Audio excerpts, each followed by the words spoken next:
ಯಾರು ಬೇಕಿತ್ತು ಮೇಡಮ್? ಸಾಹೇಬ್ರನ್ನ ನೋಡ್ಬೇಕು. ಒಂದ್ ನಿಮಿಷ.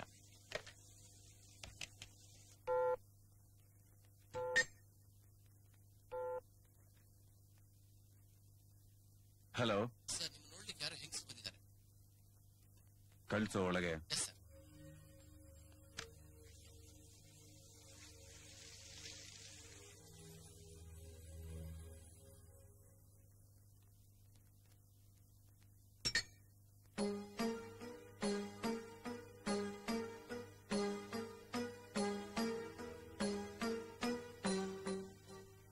ನನಗ್ ಗೊತ್ತಿತ್ತು ನೀನು ಬಂದೇ ಬರ್ತೀಯಾ ಅಂತ.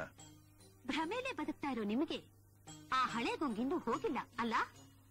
ನಾನೀಗ ಬಂದಿದ್ದು ಈ ವೈಭವದ ಬಂಗ್ಲೆಯಲ್ಲಿ ಕೂತ್ಕೊಂಡು ನಿಮ್ ಹಳೆ ಸಾಹಸನ ಮೆಲಕ್ ಹಾಕೋಕಲ್ಲ, ಎಚ್ಚರಿಸ್ಬಿಟ್ಟು ಹೋಗೋಕೆ.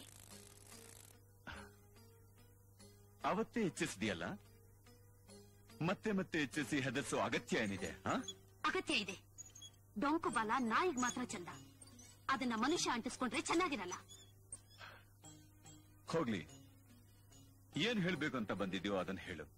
ಈ ನಿಯತ್ತಿನ ನಾಯಿಗೆ ಹುಚ್ಚು ನಾಯಿ ತರ ಮಕ್ಕಳನ್ನೆಲ್ಲ ಕಚ್ಚೋಗ್ ಬರ್ಬೇಡಿ ಅಂತ. ಅಂದ್ರೆ ಧೈರ್ಯ ಇದ್ರೆ ನಿಮ್ ಸಿಟ್ಟನ್ನ ನನ್ ಮೇಲೆ ತೋರಿಸಿ.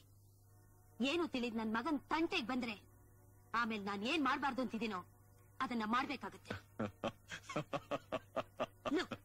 ನಿಜವಾದ ಗಂಡಸು ಅವನಷ್ಟೇ ಬಲಶಾಲಿ ಮೇಲ್ ಮಾಡೋದು ಯುದ್ಧ.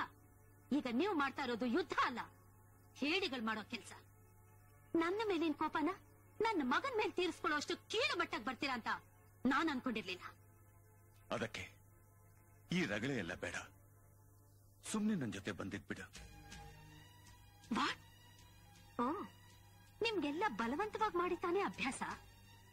ಒಂದು ತಿಳ್ಕೊಳ್ಳಿ, ಬಲವಂತಕ್ ಬಗ್ದೇ ಇರೋರು ಬಹಳ ಜನ ಇದ್ದಾರೆ ಈ ಭೂಮಿಲಿ. ಅದನ್ನ ನಿಮಗ್ ತೋರ್ಸೋದೇ ನನ್ನ ಗುರಿ. ಅಹಲ್ಯ, ಈ ಕೆಟ್ಟ ಹಠ ಬಿಟ್ಬಿಡು. ತೇಜು ಭವಿಷ್ಯ ಯೋಚನೆ ಮಾಡು. ರೀ, ಈ ಮಾತು ಹೇಳೋದಿಕ್ಕೆ ನಾಚಿಕೆ ಆಗ್ಬೇಕಾಗಿತ್ತು. ನನ್ ಮಗನ್ ಜೀವನನ ನಾಶ ಮಾಡೋದಿಕ್ಕೆ ಹಗಲು ರಾತ್ರಿ ಒದ್ದಾಡ್ತಾರೋ ನೀವು ಅವನ್ ಭವಿಷ್ಯದ ಬಗ್ಗೆ ಮಾತಾಡ್ತಾ ಇದ್ದೀರಾ?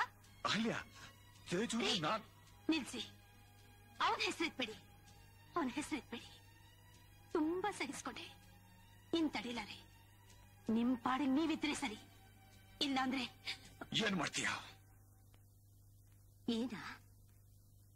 ಇಷ್ಟು ವರ್ಷದಿಂದ ನನ್ನ ಎದೆಯಲ್ಲಿ ಮುಚ್ಚಿಟ್ಕೊಂಡಿರೋ ಬೆಂಕಿನ ಹೊರಗೆ ಹಾಕ್ತೀನಿ. ಆ ಜ್ವಾಲೆಯಲ್ಲಿ ನೀವು ನಿಮ್ಮ ಈ ಪ್ರತಿಷ್ಠೆ, ಬಂಗ್ಲೆ ಏನು ಉಳಿಯಲ್ಲ, ಬೂದಿ ಆಗ್ಬಿಡುತ್ತೆ.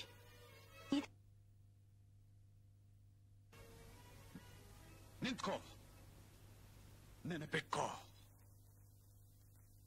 ನೀನೇ ನಿನ್ ಮಗನ್ನ ಕರ್ಕೊಂಡು ಈ ಮನೆಗೆ ಬರೋ ಹಾಗೆ ಮಾಡ್ತೇನೆ.